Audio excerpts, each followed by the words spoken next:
من الشيطان الرجيم.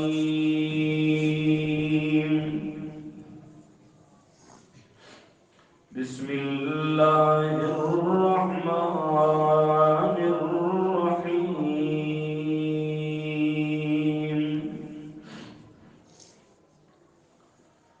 وقال نسوة في المدينة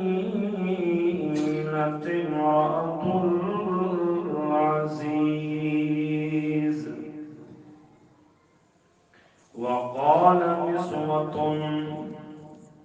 اب یہاں طلباء دو بیٹھے ہیں نا، وہ بات تو ان کے لیے نسوہ یہاں مؤنث ہے اور پیچھے وقال فعل مذکر ہے. کیوں؟ اس طرف تو دماغ ہی نہیں جاتا. وقال نسوة، اور کہا بڑی بڑی بیگمات نے، بڑی بڑی عورتوں نے کہا، عہدے داران عورتیں. نسوہ یہ اسم جمع ہے، اسم جمع. اور یہ قاعدہ ہے کہ اسم جمع کا جو فعل ہوتا ہے اس سے قبل وہ کبھی مذکر ہوتا ہے، کبھی مؤنث ہوتا ہے. یہ ہوتا رہتا ہے، عام بات ہے. جیسے طلع الشمس یا طلعت الشمس، ایک ہی بات. یہ بھی وہی ہے. وقال نسوة فی المدینہ، اور کہا بڑی بیگمات نے، فی المدینہ شہر کے اندر مشہوری کرنی شروع کر دی. بڑی بڑی بیگمات نے 40 تعداد ان کی. بعض مفسرین کرام نے لکھا ہے 40 کا جملہ زیادتی کو بیان کرنے کے لیے ہوتا ہے. مطلب یہ ہے کہ کوئی 40 ضروری نہیں کہ 40 ہو، زیادہ بھی ہو سکتا ہے. کہنے لگی امرأۃ العزیز، عزیز کی بیوی، عزیز مصر کی عورت، عزیز مصر کی بیوی. اوپر لکھا ہے استبعاد اول، یعنی کتنی کم فہم نکلی، کتنی مطلب عجیب طبیعت کی نکلی وہ. کیوں بھائی؟ تراود فتاها عن نفسی، ورغلاتی ہے ایک نوجوان غلام کو عن نفسی، اس کی جان کے متعلق، اس کے نفس کے متعلق. عزیز کی بیوی ایک نوجوان غلام کو ورغلانے لگ گئی ہے. غلام پہ عاشق ہو گئی ہے. نیچے لکھا ہے ایک تو وہ پردیسی ہے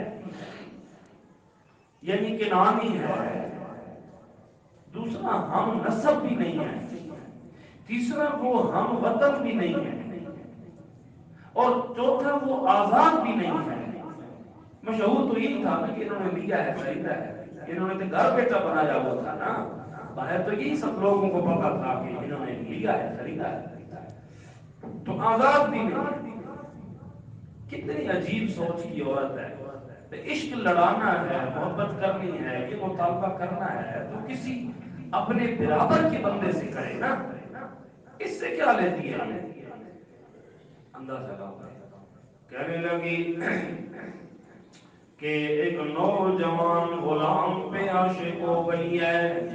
اللہ فرماتے ہیں قد شغفها حبا، پکی بات ہے دل میں گھر کر لیا تھا یوسف علیہ السلام نے زلیخا کے حباً، عذر یہ محبت اور پیار کے دل میں گھس گئے تھے حضرت یوسف علیہ السلام زلیخا کے. یعنی حد درجے کو وہ پہنچے گی. قد شغفها، میں آپ کو چند نام بتاتا ہوں محبت کے. مفسرین نے تو پتہ نہیں ذکر کیا ہے کہ نہیں، لیکن ہم نے دور تفسیر میں یہاں لکھے ہیں. نمبر 1 محبت کا پہلا نام ہے الہوا. ہا دو آنکھوں والی، الہوا. یہ ہوا کیا ہوتی ہے؟ یہ هو المحبت، یہ عام محبت ہوتی ہے. بس ایک عقیدت کسی سے ہو گئی، احترام کا رشتہ قائم ہو گیا بس. جیسے ہمارا هو المحبت، ایک عام محبت. دوسرا ہے العلاقہ، جیسے علاقہ نہیں کہتے، یہاں عین پر زبر ہے، العلاقہ. یہ کیا ہے؟ اس کا مطلب ہوتا ہے ہوا حب اللازم، تھوڑی سی زیادہ محبت. یعنی بہت سا آپ سب کو ایک دوسرے سے ایک طبی الفت ہے، احترام کا رشتہ ہے آپ سب کا، یہ ہے الہوا. العلاقہ، اتنے بندوں میں سے ایک بندے کے ساتھ دلچسپی تھوڑی سی بقیہ لوگوں سے زیادہ ہے، بقیہ لوگوں سے زیادہ ہے. تیسرا درجہ ہے قلف، کاف کش کے ساتھ قلف، ٹھیک ہے. ہوا شدت الحب، یہ محبت پہلے دو درجوں سے زیادہ ہے. چوتھا درجہ ہے العشق، جس کے شعر پڑھتے ہو عشق، عشق محبت، یہ چوتھا درجہ ہوتا ہے محبت کا. یہ ہے کہتے ہیں کہ هو الحب الفاضل عن المقدار، یعنی یہ وہ والی محبت ہے جو حد سے زیادہ ہو، جو مقدار سے زیادہ ہو، جس کے لیے بندہ کہے کہ بس اس شخص کو میں نے حاصل کرنا ہی کرنا ہے، اسے کہتے ہیں عشق. ایک پانچواں درجہ ہے عشق، جب کراس ہوتا ہے تو پانچواں درجہ ہے شغف. پانچواں درجہ ہے شغف. شغف کہتے ہیں وہ احراق القلب مع اللذہ، یعنی عشق بھی پیچھے رہ گیا، ہوا بھی پیچھے رہ گئی، قلب بھی پیچھے رہ گیا، العلاقہ بھی پیچھے رہ گیا. پانچواں بڑا درجہ اور آخری درجہ ہے شغف کا، یعنی اتنی کسی سے محبت ہو جانا کہ اس کی وجہ سے اس کا دل جلتا ہے، یعنی اپنے آپ کو مارنے پہ راضی ہو جانا، اپنے آپ کو جلانے پہ، ختم کرنے پہ، یا ہر حد کراس کرنے پہ بندہ تیار ہو جائے. یہ ہے شغف. اب زلیخا کی محبت کے متعلق اللہ نے قد شغفھا حبا کا لفظ استعمال کیا ہے، یعنی ہوا پیچھے رہ گئی، قلف پیچھے رہ گیا، العلاقہ پیچھے رہ گیا، عشق بھی پیچھے رہ گیا، شغف کا درجہ زلیخا نے حاصل کیا تھا. یعنی کیا مطلب؟ اپنی عزت تک حضرت یوسف کے حوالے کرنے کو تیار ہو گئی کہ میرا ہو جا. سمجھا گئی؟ فرمایا قد شغفھا حبا، پکی بات ہے دل میں گھر کر لیا تھا یوسف علیہ السلام نے زلیخا کے حبا، ازروئے محبت اور پیار کے.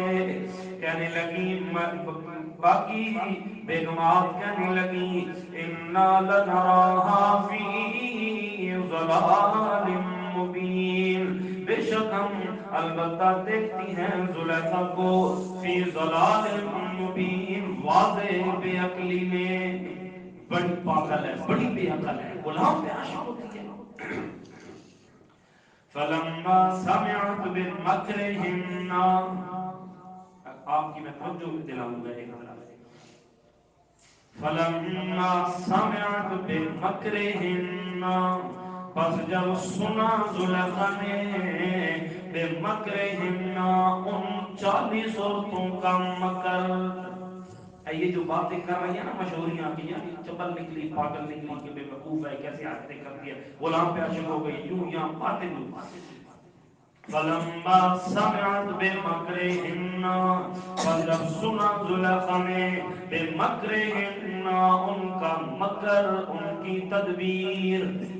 وہ مکر تو نہیں کر رہی تھی، وہ تو زلیخا کو ملامت کر رہی تھی. بات سنو حضرت، وہ مکر نہیں کر رہی تھی، وہ زلیخا کو کیا کر رہی تھی؟ ملامت کر رہی تھی. یہ کیا حرکت کر ڈالی؟ لیکن قرآن نے کیا لفظ استعمال کیا؟ بے مکرہن، ان کا مکر. کیا مطلب؟ یہ چاہتی تھی کہ ہم کریں گی باتیں، ہم کریں گی مشہوری، اور بات پھیلے گی تو ہمیں بھی کوئی موقع مل جائے گا یوسف کو دیکھنے کا. جی یہ دیکھنا چاہتی تھی. اصل بات یہ تھی اندروں کہانیاں اے بھی آئیاں. سمجھ آ گئی؟ اندر سے دیوانیاں یہ بھی ہو چکی تھی. مولانا ابو الکلام آزاد رحمۃ اللہ علیہ، وہ آگے چل کے ٹکڑا آتا ہے تو میں اسے اس کی وضاحت پہلے دے دیتا ہوں.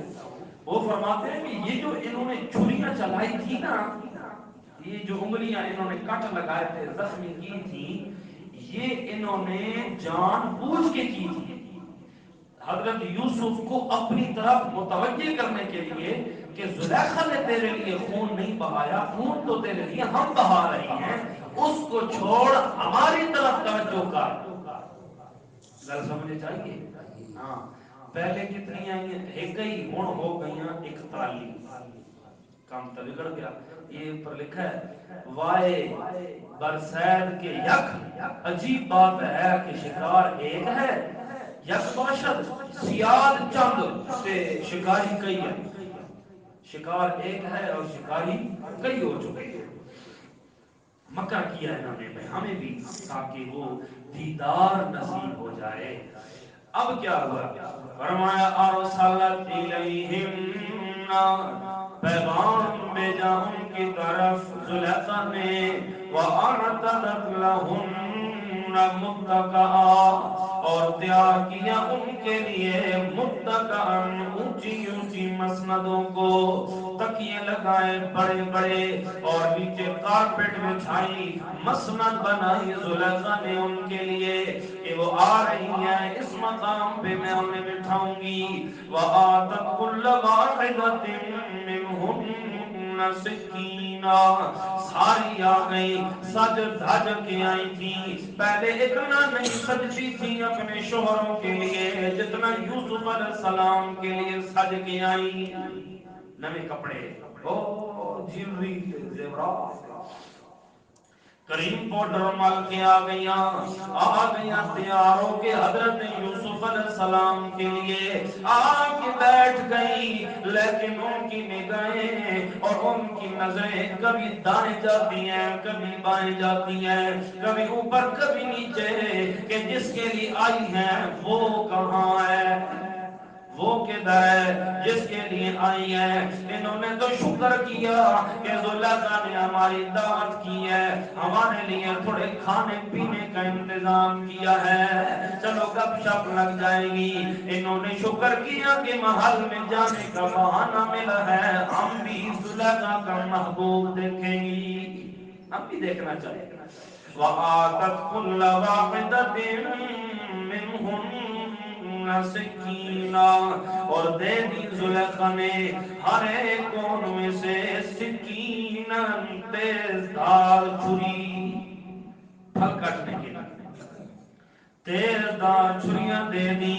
اس زمانے میں خنجر تلوار تیرے ترکش کمان ہوا کرتے تھے، لیکن جو سب سے تیز دار تھی چھریاں وہ زلیخا نے منگوا کے ان بیگمات کے ہاتھوں میں تھما دی کہ یہ لو پھل تمہارے سامنے پڑے ہیں، گپ شپ بھی لگاؤ، خود کاٹ کے کھاؤ، جتنا مزہ خود کاٹ کے کھانے میں ہے اتنا کٹا ہوا کھانے میں نہیں ہے، اپنی مرضی سے کاٹو جتنا کھانا چاہتے ہیں، یہ اور زیادہ عزت ہوتی ہے۔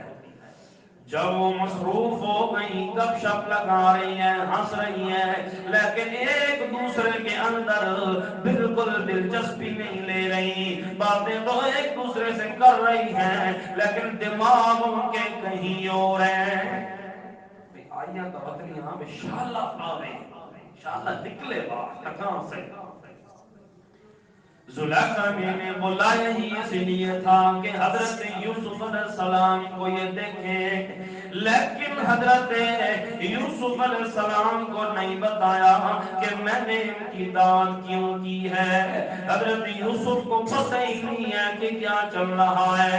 وقالت اخرج علیہن، اور کہا زلیخا نے حکمن کہا حضرت یوسف علیہ السلام سے، اخرج علیہن، ذرا محبوباً باہر آنا، آواز لگائی بیت سے رہتے ہیں، یوسف ذرا باہر آنا، اخرج علیہم، ذرا باہر نکل ان کے سامنے۔ کوئی غرض صحیح سمجھ کے، کوئی کام سمجھ کے حضرت یوسف علیہ السلام باہر تشریف لے آئے، دھوکے سے بلایا حضرت یوسف علیہ السلام کو، حضرت نے سمجھا کوئی ضروری کام ہے۔ فلما رأینہ اکبرنہ، بس جب دیکھ دیکھا انہوں نے یوسف علیہ السلام کو اکبر نہ بہت بڑا پایا انہوں نے یوسف علیہ السلام کو حسن جمال میں دنگ رہ گئی، آنکھیں پھٹی کی پھٹی رہ گئی، آنکھیں گھمانا بھول گئی. اور اللہ فرماتے ہیں وَقَطَّعْنَ أَيْدِيَهُنَّ، اور کاٹ ڈالا انہوں نے اپنے ہاتھوں کو حیرت کی وجہ سے. قَطَّعْنَ أَيْ جَرَحْنَا، زخمی کر ڈالا انہوں نے. خون بہ رہا ہے، انگلیوں سے خون ٹپک رہا ہے، لیکن بیگمات کو شعور ہی کوئی نہیں، پتہ ہی نہیں ہے کہ اپنی انگلیاں بھی ہم کاٹ بیٹھی ہیں. اور زبان سے کہتی ہیں وَقُلْنَا حَاشَ لِلَّهِ حَاشَ لِلَّهِ، سبحان اللہ سبحان اللہ. تعجب کے جملے ہیں، تعجب کرتے ہوئے کہتی ہیں سبحان اللہ، مَا هَذَا بَشَرًا، یہ تو کوئی بشر نہیں لگتا، یہ تو کوئی انسان نہیں ہے، یہ تو کوئی بشر نہیں ہے. پھر یہ کون ہے؟ خود ہی کہنے لگی ان ھذا الا ملک کریم، نہیں ہے یہ مگر کوئی بزرگ فرشتہ لگتا ہے. یہ تو کوئی فرشتہ لگتا ہے، اتنا بھی کوئی خوبصورت ہو سکتا ہے، اتنا بھی کوئی حسین و جمیل ہو سکتا ہے. حیران ہو گئی، کمال ہے، اتنا حسن اللہ کسی کو دے سکتا ہے. کہنے لگی ما ھذا بشرا، دیکھو پیغمبر کی بشریت کا انکار سب سے پہلے مصر کی زنانیوں نے کیا تھا. ایک تو ابلیس نے کم سمجھا، ٹھیک ہے، پھر ابلیس کے بعد بشر پیغمبر کی بشریت کا انکار مصر کی زنانیوں نے کیا تھا، ان بد کردار عورتوں نے کیا تھا. جی اور تو کدے انہیں نسل جو میں کچھ نہ کہنے لگی ان ھذا الا ملک کریم، نہیں ہے یہ مگر ملک کریم، کوئی معزز فرشتہ ہے. کیوں فرشتہ کہا؟ ایک تو تشبیہ دی حسن و جمال میں، اتنے خوبصورت تو فرشتے ہوا کرتے ہوں گے. اور دوسری تشبیہ دی عصمت میں، عزت میں، عصمت میں، گناہ سے بچ جانے میں. اتنا خوبصورت بھی ہو بندہ، اتنا حسین بھی ہو، اتنا جمیل بھی ہو، اور پھر علیحدگی بھی ہو، پھر کنوارا بھی ہو، پھر دعوت گناہ مصر کا حسن خود دے رہا ہو، پھر کوئی روکنے والا بھی نہ ہو، اور پھر وہ گناہ سے بچ جائے. یہ انسان نہیں، فرشتے کی صفات ہیں.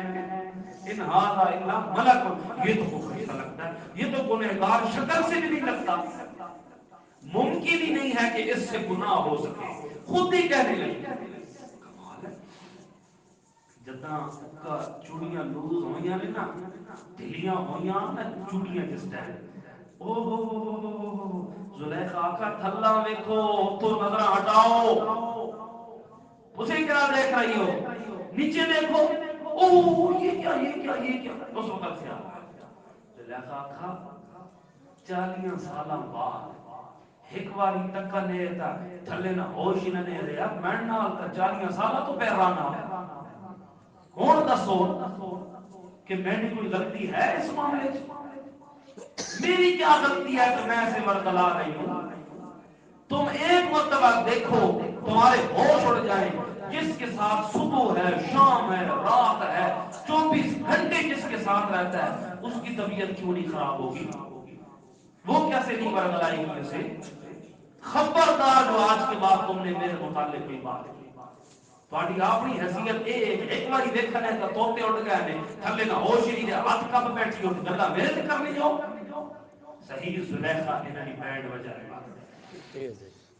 قالت فذلكن الذي لمتنني فيه موقع مل گیا زلیخا کو، کہنے لگی فذالکن الذی، بس یہ ہے وہ غلام، یہ ہے وہ لڑکا لمتننی فیہ، جس کے متعلق تم مجھے ملامت کرتی پھر رہی ہو، مجھے پتہ ہے جو تم باتیں کرتی پھیلاتی پھر رہی ہو، اس کے متعلق جو تم مجھے ملامت کرتی ہو یہ والا وہ لڑکا ہے، یہ وہ غلام ہے۔ نیچے لکھا ہے تو ثابت ہوا کہ میں اس کی عاشقی میں قابل عتاب نہیں ہوں، عتاب کہتے ہیں پکڑنے کے قابل، بلکہ میں تو معذور ہوں، میں تو مجبور ہوں۔ خبردار کسی نے آج کے بعد کہا ہوں اگے اب انہیں پچھلی حالت بتا رہی ہے جو اس نے کارروائی کمرے میں کی ہے اس کا ذکر کرے گی، کہتی ہیں وَلَقَدْ رَاوَدتُّهُ عَن نَفْسِي، اور البتہ پکی بات ہے راوَدتُّهُ، میں نے ورغلایا اس کو یوسف علیہ السلام کو عن نفسی، اس کی جان کے معاملے میں، فَاسْتَعْصَمْ، پس پورا پورا بچ گیا تھا، فَاسْتَعْصَمْ پورا پورا بچ گیا تھا، یعنی اس نے مجھے اپنے قریب آنے نہیں دیا، پورا پورا بچ گیا تھا۔ اب اگلا ارادہ بتانے لگی ہے وَلَئِن لَّمْ يَفْعَلْ مَا آمُرُهُ، اور اگر اس نے نہ کیا وہ کام جس کا میں اسے حکم دے رہی ہوں، لَيُسْجَنَنَّ، البتہ ضرور بضرور قید میں ڈال دیا جائے گا، وَلَيَكُونَ مِنَ الصَّاغِرِينَ، اور ہو جائے گا یہ من الصابرین، گٹھیاں لوگوں میں سے، یعنی قیدیوں میں سے، کم تر لوگوں میں سے، مال سے نکال کے قید میں ان میں ڈلوا دے۔ یہ پتہ ہے کب کہہ رہی ہے؟ حضرت یوسف پاس کھڑے ہیں، 40 کڑیاں سامنے بیٹھی ہیں، اللہ اعلان کہہ رہی ہے اگر اس نے دوبارہ یہ حرکت میرے ساتھ نہ کی نا، میں اس کو جیل میں ڈبا دوں گی اور انہیں جیل ہو سکتی ہو۔ تسی اندازہ جرات کا اندازہ لگا، ایسا معاملہ ہو جائے تو میرے خیال میں عزت دار بندہ تو شہر چھوڑ جاتا ہے، ایسے نہیں عزت دار بندہ تو گھر سے نکلنا بند کر دیتا ہے کہ یار باہر تو انگلیاں اٹھیں گی، لوگ کیا کہیں گے، اس میں کوئی ٹینشن نہیں، پہلے بچ گیا ہوں نہ بچی تو دیکھے اگر ایسے میری بات نہ مانی تو پھر میں دیکھوں گی کیا کروں۔ اچھا تجھے قید گئی سزا سوچی اور کوئی تجھے سزا نہیں آئی، تو اسے ملک بدل کر نا، تو اسے پیچھے بھیج دے نا جہاں کا یہ ہے، یہ قید ہی کیوں، بد قید، بد قید، قید کا ذکر اس لیے کرتی ہے بھئی او کھاتی سی نا رکھا سکھا کیسی تو آپ پہ من میں سی، ہاں ٹھیک ہے کوئی بات اندازہ۔ حضرت یوسف علیہ السلام نے جب اس کا آئندہ کا ارادہ سنا بھئی ای تا حلق ہی پروگرام بنائی ہے تھی، اس نے خامندہ کا پتہ ہی نہیں ہے، وہ تا معاملہ کل صاف ہو گئی، ابھی تک اس کا ذہن میرے متعلق خراب ہے، اتھی کھڑو گئی نزاحت یوسفیہ۔ قال رب السجن احب الی مما يدعوننی الیہ، حضرت یوسف علیہ السلام نے فرمایا دعا کی اپنے پروردگار کے دربار میں، اے میرے پروردگار السجن احب الی، قید خانہ مجھے زیادہ محبوب ہے۔ یہ وہی بندہ آپ سدنا جو تقوی اعلیٰ درجے کا، اعلیٰ درجے کا، اللہ السجن احب الی، قید خانہ مجھے زیادہ محبوب ہے، مما یدعوننی الیہ، اس واحیات کام سے جس واحیات کام کی طرف یہ مجھے بلاتی ہیں۔ میں جیل پسند کرتا ہوں، گناہ کرنا پسند نہیں کرتا۔